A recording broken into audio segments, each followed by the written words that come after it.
Recording start ಆಗಿದೆ sir ನಿಮ್ದು. Start ಆಗಿದೆ. ಓಕೆ ಸರ್ ತೋರಿಸ್ತೀವಿ sir. Friends, today's topic is water quality parameters and how best the poor quality groundwaters can be successfully used in agriculture. Say, first my request is don't go through the slides. Don't go through the slides. You just hear me. Afterwards, I will ask you to go through the slides so that it will be more effective. Friends, we all know that 3/4 of the Earth's surface is covered by water. Mostly, the bulk of the water is present in seas and oceans. You know that this water is useless because this is brackish. Therefore, it is unsuitable for irrigation and also for the human consumption. Secondly, of the total water available on the Earth's surface, hardly 2.7% of the total water, only about 2.7% of the total water available on the Earth's surface is as fresh water. I mean, fresh water means fit for human consumption and also for irrigation. Further, what we have to appreciate is of the 2.7% of the fresh water, 72.6% of the water is present in North Pole and South Pole in the form of ice. I mean, 72.6% of the water is frozen. Again, it is useless. Secondly, 22.6% of the water is present inside the earth. It is present as the groundwater. You know that the majority of the groundwaters, particularly arid and semi-arid regions, are of poor in quality. Thirdly, only about 5.2% of water is present in the form of rivers, lakes, ponds. Even it could be as the soil moisture, or it could be present in the various plant parts. Therefore, from the data, it is evident that very, very limited quantity or the amount of water is available for irrigation and also for human consumption. Therefore, this water has to be used judiciously. Secondly, we know that the water quality largely depends on the amount of salts and the nature of salts present in the water. I mean, irrespective of source, water samples contain at least some amount of salts. No water is free from soluble salts.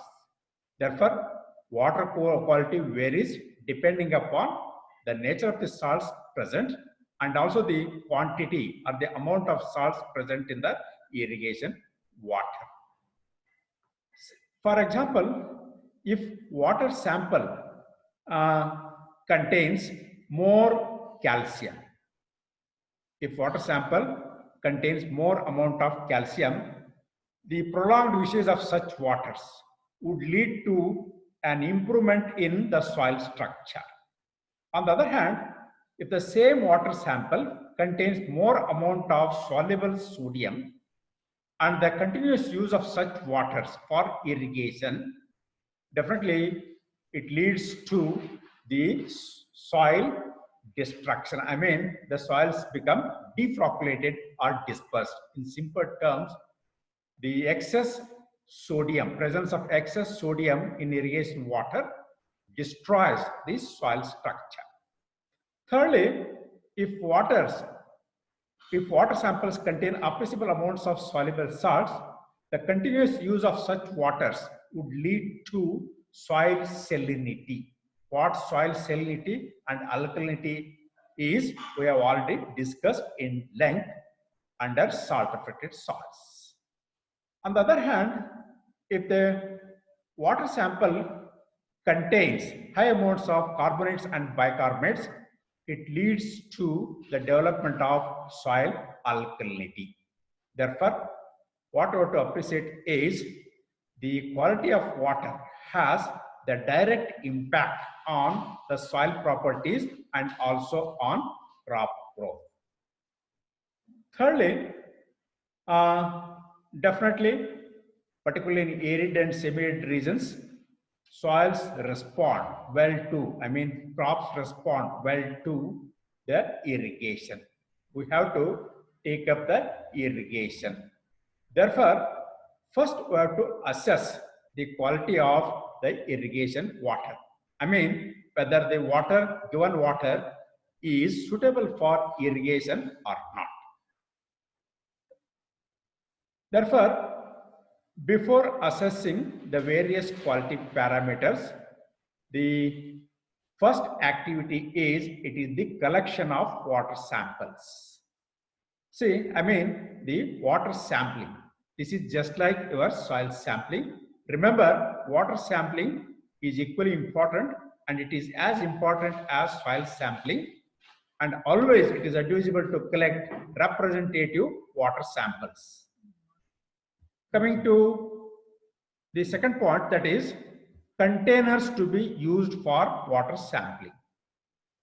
Always remember, it is advisable to use plastic containers for water sampling. If plastic containers are not available, you can use the glass containers. And if glass containers and also plastic containers are not available, one should not use metal containers. Therefore, what we have to appreciate is always it is advisable to use plastic containers. Thirdly, coming to the method of collection of water samples. The method of collection of water samples varies from source to source. For example, the water source may be a borewell or tube well. Assume that this borewell is attached with an electric pump. Therefore, if at all you want to collect the water sample from the borewell, first you have to switch on the borewell for about 5 minutes and allow the water to simply go. Afterwards, you can collect the water sample in a mineral water bottle. Before collecting the water sample, you have to rinse the mineral water bottle 2 to 3 times thoroughly with distilled water, with the same water. You have to wash the mineral water bottle with the same water. Then you can collect approximately about 500 or 1 liter, 500 ml or 1 liter water. Sometimes we have to collect the water samples from the rivers, tanks, streams, etc. In those cases, we have to collect the water samples always in the middle. Say, if it is a river, in the middle of the water course, we have to collect the water sample, that too few centimeter below from the surface. You may ask me, why few centimeters below? Because sometimes some floating bodies are floating on the water surfaces. Say, oil may be floating on the water body, or some foreign bodies may be floating. Therefore, in order to avoid the collection of water samples, you have to collect the water sample few centimeters below from the surface. Once the sample is collected, then you can send the water sample to a nearby soil and water testing laboratory. Before sending the sample to the laboratory, you have to attach an information sheet to the bottle. The information sheet should contain the name of the farmer, the survey number of the field, date of collection of water sample, whether the water sample collected is from a borewell water or from a stream or river, like that, and crop or crops to be grown in the ensuing season, and the depth of the borewell, etc. You have to indicate on the information sheet. Then you have to send this water sample to a nearby soil and water testing laboratory. See, here one thing we have to appreciate, that is, once the water samples are collected, samples need to be analyzed within 24 hours of their collection. I mean, if water samples are stored for a long time, there may be some or certain chemical and biological changes in water sample. Therefore, water samples need to be analyzed within 24 hours of their collection, at least within 24 to 48 hours of their collection. Sometimes it is not possible to analyze the water samples within 24 or 48 hours. Under such circumstances, you can store the water sample. You can store the water sample in a refrigerator at a temperature of 4 degrees centigrade. Secondly, before storing the water sample, add 1 or 2 drops of toluene. This toluene acts as disinfectant. It kills the germs so that there will not be the growth of algae or molds, etc. The question is, why water samples should not be stored for a long time? This I told you, there may be or there will be some chemical changes and biological changes. The chemical change is, if water sample is kept open, the atmospheric air enters into the water and there will be production of the weak acid, that is H2CO3, carbonic acid. See, when carbonic acid is produced, then the RSC of the water changes. RSC is one of the important quality parameters. What RSC is, we shall discuss later. This is as far as the chemical change is concerned. Coming to biological changes, see, if water samples are kept open for a long time, there will be the growth of algae and molds or fungi. See, these fungi or algae may use the nitrate ions and phosphate ions for their growth and development. If one is interested to analyze the water sample with respect to nitrate ions and phosphate ions, in that case, definitely you are going to underestimate their contents. Actually, this should not happen. Therefore, water samples should not be stored for a long time. That too, they should not be kept open. They should not be exposed to the atmospheric air. Then, once the sample is sent to the nearby laboratory, in the laboratory, the analyst first registers the sample. Then he start analyzing this sample, or I mean, he subject this sample for the analysis of the various quality parameters. See, normally in the laboratory, the water samples are analyzed for the important quality parameters, such as the one is pH. This pH indicates the acidity, neutrality, or alkalinity of the water sample. The second important water quality parameter is, it is the EC, electrical conductivity. This is expressed in decisiemens per meter or millimoles per centimeter or micromoles per centimeter. See, this EC indicates the salinity hazard or the salt hazard. The third important quality parameter is SAR. You know that SAR is given as sodium upon under root Ca plus Mg by 2. Here all ions are in milliequivalents per liter.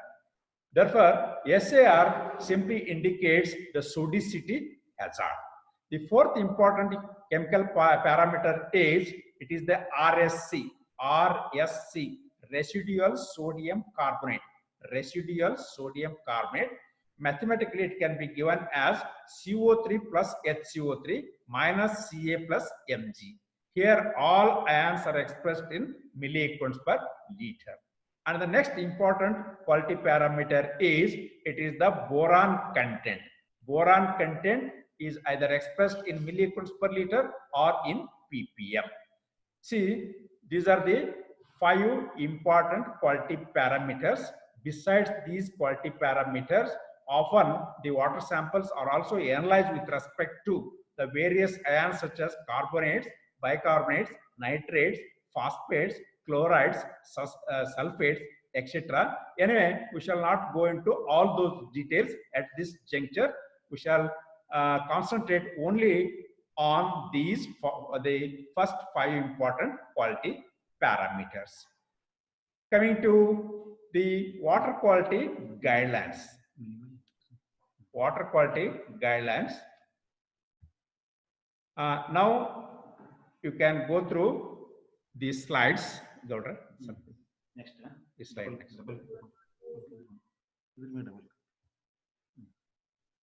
Next. Yes. You please refer these small tables. Here, the water quality or water classification is given. The first classification is this is according to CSSRI Karnal. In fact, in India, we mostly follow this water quality classification. See, these are all the guidelines. See, according to CSSRI Karnal, water samples are classified as good quality waters, saline waters, and alkali waters, not alkaline. These are the alkali waters. See, under saline category, again we have 3 classes: marginally saline, saline, and high SAR saline. It is high SAR saline. Similarly, the third category is alkali waters. Under alkali categories, we have marginally alkali water, alkali waters, and high SAR alkali waters. This classification is based on, CSSRI Karnal. They have considered 3 important quality parameters. One is ECIW, electrical conductivity of irrigation water, in decisiemens per meter. Decisiemens per meter and millimoles per centimeter, they are one and the same. Therefore, here 2 decisiemens per meter equals to 2 millimoles per centimeter. The second important quality parameter is SAR. It indicates the sodicity hazard. And the third one is RSC, residual sodium carbonate. It is expressed in milliequivalents per liter. Here, what you have to appreciate is the critical EC is 2 decisiemens per meter. 2 decisiemens per meter is the critical EC. Critical SAR is 10 and critical RSC is 2.5. Therefore, good quality water should have, always remember, it should have EC below 2 decisiemens per meter, SAR below 10, and RSC below 2.5 milliequivalents per liter. Such a quality water is considered as good quality water. Whereas in case of marginally saline water, EC ranges from 2 to 4 decisiemens per meter, and again SAR is below 10 and RSC is also below 2.5. And coming to saline water, you know that saline means it contains more amounts of salts. Therefore, EC is more than 4 decisiemens per meter and SAR is below 10 and RSC is also below 2.5. And the third category under saline, high SAR saline water. High SAR saline water, you see, the EC is more than 4 decisiemens per meter and SAR, since it is high SAR is more than 10. It exceeds 10 and RSC remains still below 2.5 milliequivalents per liter. In the same way, you can assign the different values for the alkali waters. For example, marginally alkali water, see, it doesn't contain appreciable amounts of soluble salts. Therefore, EC is below 4, whereas SAR is also below 10 and RSC is 2.5 to 4. Second one under alkali waters, marginally, alkali water below 4, SAR below 10 and RSC is below 4, below 4. Coming to high SAR alkali waters. Hello. Hello. Hello, sir. Hello. 1 minute. 1 minute. See, there is some problem with that table. Okay. Yes, sir. See, you better refer our manual. In the manual, we have given in another form. Actually, that is the latest. This is somewhat old. Therefore, there is some Okay, sir. problem. Anyway, this is the classification. Say, in case of high, last one, seventh one is high SAR alkali water. It is high SAR alkali water. SAR is also high and it is also alkali. That means alkali values are more than 4 and SAR values are more than 10. Whereas these waters do not contain appreciable amounts of soluble salts. Therefore, EC is below 4. This is the classification as per Central Soil Salinity Research Institute, Karnal. The second important classification is the USDA classification. It is the USDA classification, United States Department of Agriculture. According to USDA, they have given ratings for different quality parameters. For example, to indicate the sodicity hazard or sodium hazard, based on the sodicity hazard, water samples are classified as S1 waters, S2 waters, and S3 waters and S4 waters. S1 water will have SAR below 10, S2 10 to 18, S3 18 to 26, and S4 more than 26. Here what you have to appreciate is S1 waters, they are considered as low or safe water. I mean, waters having the SAR values below 10, they can be used safely without any hesitation. Whereas waters having SAR 10 to 18, their quality is considered as moderately safe. Moderately safe means you can use this water mostly on the coarse textured soils. Then S3 18 to 26, you cannot use these waters. Only under emergency situations you can use S3 waters. Whereas S4 waters, these waters should not be used for or used in agriculture. Go to next slide. Then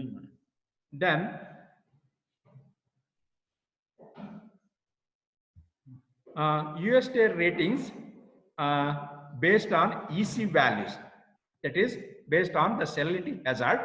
The waters are considered classified as C1, C2, C3, C4, C5, and C6.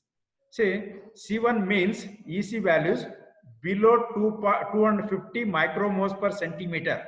250 micromoles means 0.25 decisiemens per meter or 0.25 millimoles per centimeter. 250 to 750 moderate, 750 to 20 to 50 medium, 20 to 50 to 5000 micromoles per centimeter high, 5000 to 10,000 very high, and 10,000 to 22,000 extremely high. See here, what is evident is C1, C2 and up to C3 waters can be used without any hesitation for irrigation. Whereas C4, C5 and C6 waters should be sparingly used. Particularly C6, C5 and C6 water should not be used for irrigation. C4 with some modifications or with some measurements you can use. Coming to water quality ratings for RSC values. See, based on RSC values, water samples are classified as safe waters if RSC is below 1.25 milligrams per liter. Marginal waters, if RSC values are in the range of 1.25 to 2.5 milligrams per liter, and unsafe waters if RSC is more than 2.5. Here, what I want to appreciate is RSC should be below 2.5. Such waters can be used for irrigation. If RSC value is below 1.25, such waters are very good for irrigation. This is the meaning. Then coming to the next quality parameter, that is boron content. See, based on the boron content, water samples are considered as classified as low in boron, medium in boron, high in boron, and very high in boron. Say below 1 low, 1 to 2 medium, 2 to 4 high, and more than 4 very high. See, as far as possible, boron content should be less than 1. If boron content is more than 1, such water should be sparingly used for irrigation. I told you, these are the 5 important quality parameters. Besides these quality parameters, the ions such as chlorides based on sulfates, and also chloride to sulfate ratio, and also the calcium to magnesium ratio, carbonates, bicarbonates, nitrates, phosphates, etc. They are considered. Anyway, they are not required at this juncture. Coming to the use or usage of saline waters in agriculture or poor quality waters. Poor quality waters means these are the saline waters and also the alkali waters. Say if ample amounts of good quality water is available, you can use the good quality water. In some areas, good quality water is a scarce commodity. Therefore, in those areas, we have to use whatever the available water for agriculture. I told you, in arid and semi-arid regions, mostly the water quality is very, very poor. The waters are either saline or they may be alkali waters. See, in arid and semi-arid regions, in the absence of enough good quality waters, definitely we are forced to use whatever the available saline waters and also the alkali waters. While using such waters, we have to consider certain points, or we have to keep certain points in our mind. Then, which are the important points to be considered while using poor quality saline waters and alkali waters? The first point is, it is the soil type. Particularly, we have to consider the soil texture. Whether the soil texture is coarse or fine. Whether the soil is a coarse textured soil or it is a fine textured soil. You know that in coarse textured soils, the permeability is quite high. Therefore, even if you use the waters with appreciable amounts of soluble salts, salts do not accumulate in the soil. I mean, the salts simply move down in coarse textured sandy soils. Whereas in fine textured clay soils, salts simply accumulate in the soil. Therefore, we have to consider the soil type as one of the most important parameter. The second important point is, it is the crop or crops to be grown. I mean, whether the crop or the plant is sensitive to salt, or whether it is non-sensitive. I mean, whether it can tolerate the salinity hazard or not, or alkalinity hazard or not, or whether it is sensitive crop or moderately sensitive or tolerant crop, like that. These things we have to consider. Then climate is also very, very important. The third important factor, whether it is the arid and semi-arid climate or humid climate. If it is humid climate, you know that in humid areas, the rainfall is quite high. Therefore, in those areas, you can use even the poor quality waters because the salts do not accumulate. They are simply subjected to leaching losses. And the next important factor that we have to consider while using such waters is, it is the quality of water. Quality of water. Hitherto we discussed which are the important quality parameters. I mean, whether the water used for irrigation is saline in nature or sodic in nature or alkali in nature, like that. Keeping these things, one can go for the irrigation of the poor quality water. As far as the usage of poor quality waters in agriculture is concerned, there are two important approaches. The first approach is the direct application of the poor quality water or the direct usage. The second one is the conjoint usage. It is the conjoint or conjunctive use of waters. Conjunctive use means the use of both poor quality and also the good quality waters. First, we shall discuss about the direct use or the direct application of poor quality waters in agriculture. See, first of all, I told as far as possible, the poor quality water should not be used for crop production. If you are forced to use, then only you have to use such waters. See, definitely, if you are using directly for irrigation, you have to keep in mind the soil type and also the crop or crops to be grown. See, the poor quality waters can be safely used in coarse textured soils. I mean, you can use the poor quality saline waters and alkali waters in sandy soils, but these waters should not be used in clay or fine textured black soil. This is the one thing. Secondly, if you are using poor quality waters, you can go for raising the either semi-tolerant crops or tolerant crop. You should not go for the highly sensitive crops. For example, beans, peas, groundnut, chilies, even several fruits. They are highly sensitive to salts and alkalinity. Therefore, these crops or plants should not be irrigated with either saline water or alkali waters. Therefore, the soil type and the crop or crops to be raised, they are more important. Then coming to the second approach, the second approach is the conjunctive use or the conjoint use. Conjunctive use means it is the combined use of poor quality water along with the available good quality water. I mean, sometimes in some areas, both waters may be simultaneously available.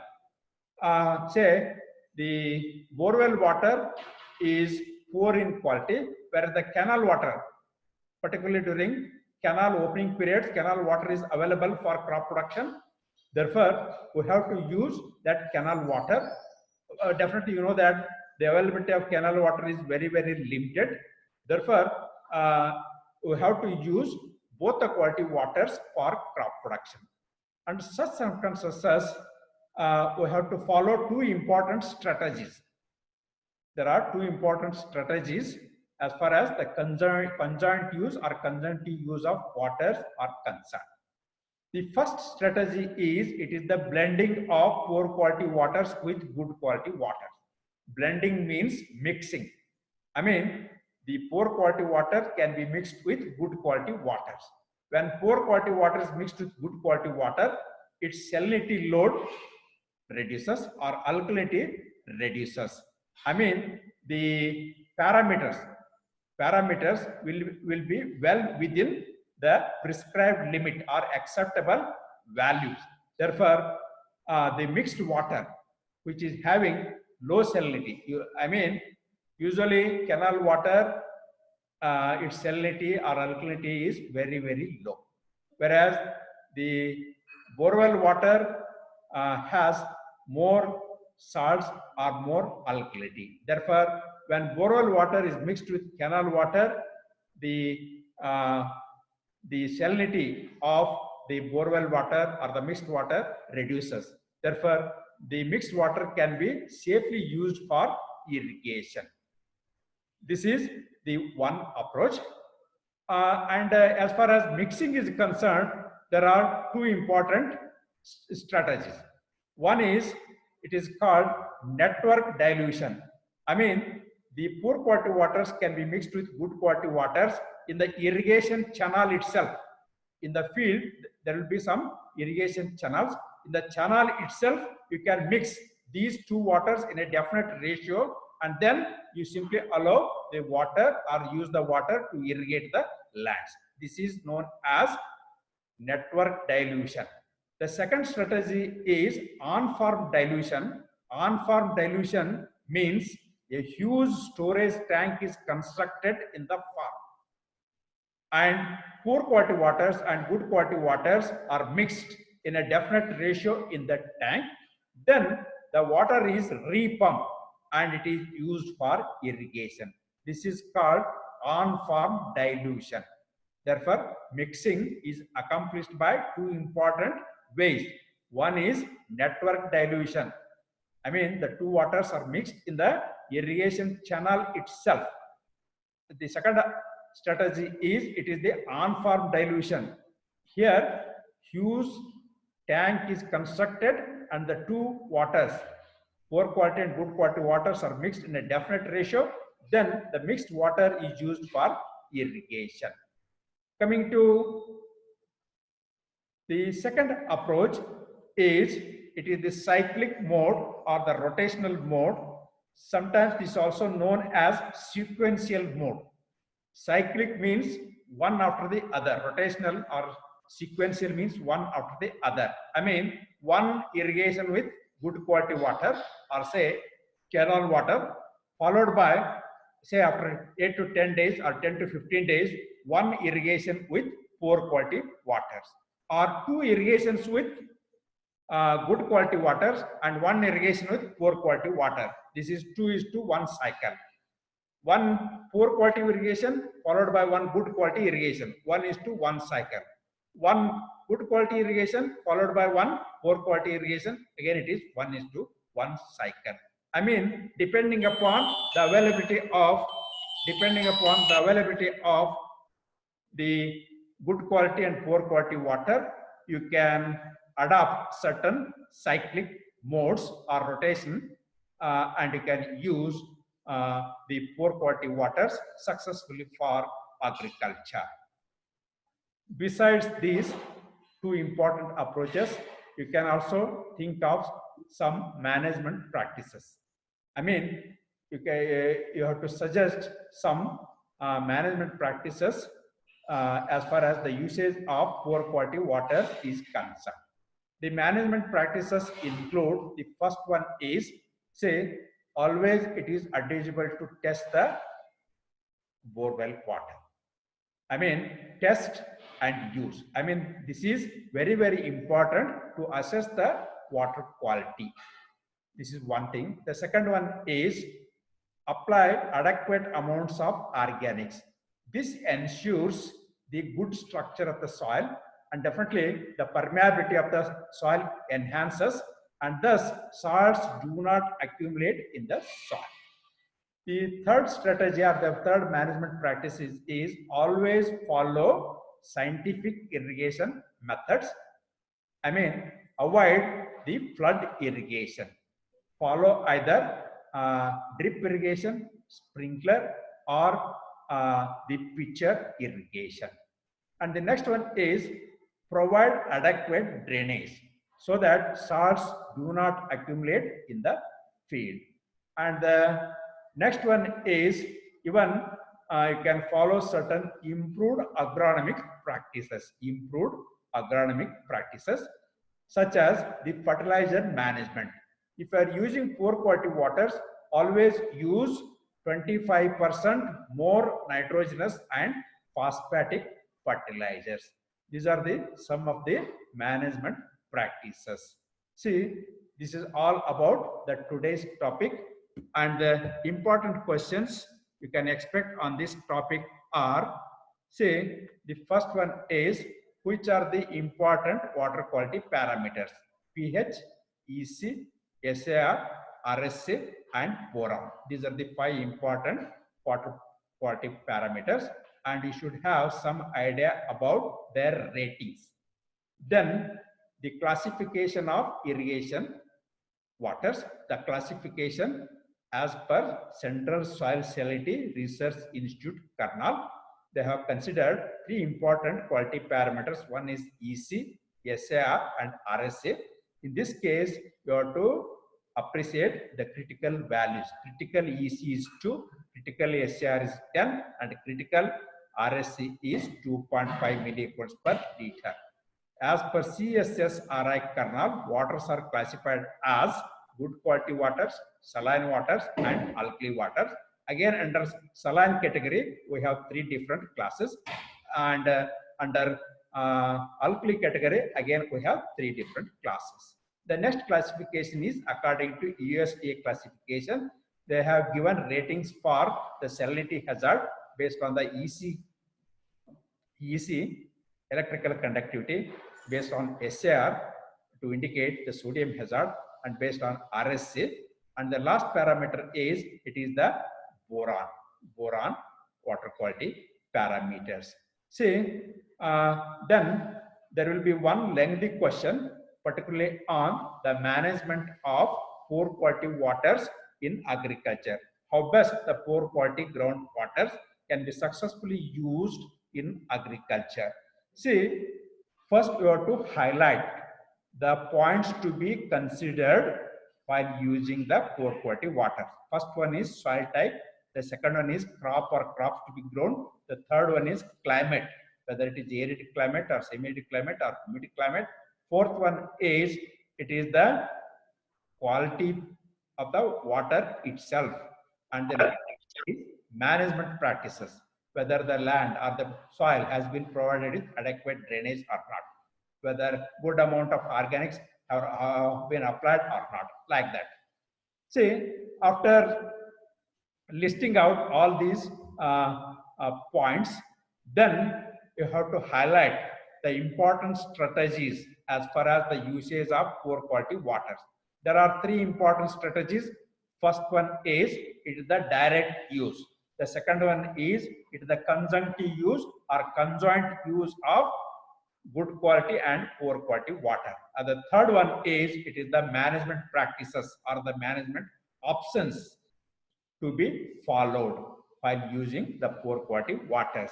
See, while using the direct use, directly when the poor quality waters are used in agriculture, we have to consider or we have to keep in mind 2 points. The first one is soil type. The second one is crop or crops to be grown. As far as the soil type is concerned, poor quality water should be directly applied to coarse textured soil, not to the fine textured soils. This is the point. Coming to the crop or crops to be grown, if you are using poor quality waters, you can suggest the farmers to raise somewhat tolerant crops, say salinity or alkalinity tolerant, or at least semi-tolerant crop, so that you can expect some crops. Then the second approach or the strategy is, it is the conjunctive use. Conjunctive use means it is the combined use of good quality and poor quality waters. Say, if good quality, sometimes good quality and poor quality waters are available simultaneously. In those cases, at least we can use both the waters so that we can get at least some good amount of crops or good yields. This is the strategy. See, as far as this conjunctive use is concerned, there are 2 important approaches. One is the blending mode or the cyclic. One is the blending mode or mixing mode. In case of blending strategy, the poor quality and good quality waters are mixed in a definite ratio, so that their alkalinity or the salinity reduces, and you can use safely these mixed water for irrigation. The second important strategy is, it is the cyclic or rotational use, or sometimes it is also known as sequential use. Cyclic, rotational, sequential means one after the other. One after the other. Say, one good quality water irrigation followed by one poor quality water irrigation, or one poor quality water followed by one good quality water. Say 1:1 or 2:1, like that. Okay. Then the third important strategy is the management practices.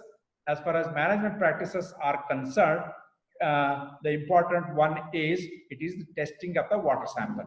Second one, leveling of the field. This is equally important. This ensures the conservation of more rainwater. When more rainwater is conserved in the field, such soils require less irrigation water. This is the meaning. The third one is it is the liberal application of organics. Fourth one is it is the extra application of fertilizers, at least 25% more nitrogenous and phosphatic fertilizers. And the last management practice is it is the provision of adequate irrigation. See, these are all the questions you can expect in your final examination. Unmute ಮಾಡೋಣ.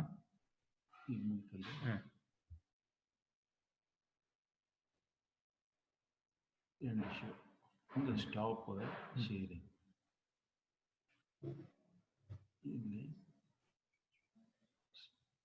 Stop.